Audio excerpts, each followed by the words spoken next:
এই যে কুরুমবেড়া ফোর্টের যে কারুকার্য বা স্থাপত্য শিল্প, সেটা আমি আপনাদের সকলের কাছে, মানে সমস্ত ভ্রমণার্থী যারা ট্যুরিস্ট আছে তাদের কাছে তুলে ধরতে চাই।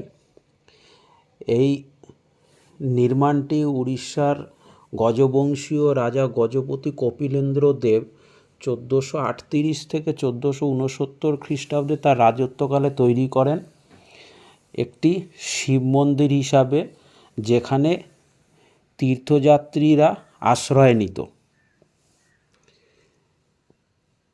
এই দুর্গের দেওয়াল প্রায় 20 ফুট চওড়া। মাকড়া বা ল্যাটেরাইট পাথরের তৈরি এই দেওয়াল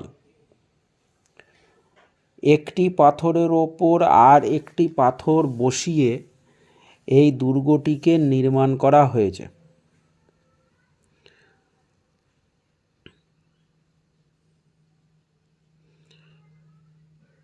এই দুর্গটি বর্তমান আর্কিওলজিক্যাল সার্ভে অফ ইন্ডিয়ার তত্ত্বাবধানে আছে। বর্তমান ভগ্নপ্রায় এই দুর্গটিকে ভগ্নদশা থেকে মুক্ত করতে এই যে মাঝে মাঝে পিলার নির্মাণ করা হয়েছে।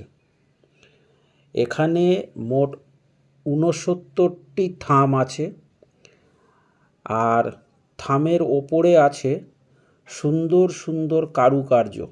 সেই সময় ভাস্কর্য শিল্প বা স্থাপত্য শিল্প বা কারিগরদের যে হাতের কারুকার্য, তার নিদর্শন এখানে রয়েছে।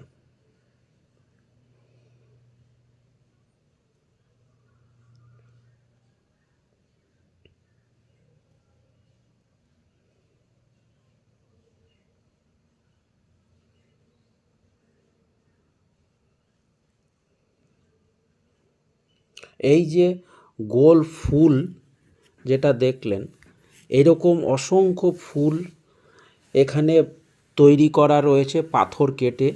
সেই সময়ের যারা কারিগর ছিলেন তারা কেটে তৈরি করেছেন, যা এক অপূর্ব সুন্দর উদাহরণ। এবং বর্তমানে এই ফুলগুলোর অনেক অংশই খসে খসে পড়ে গেছে।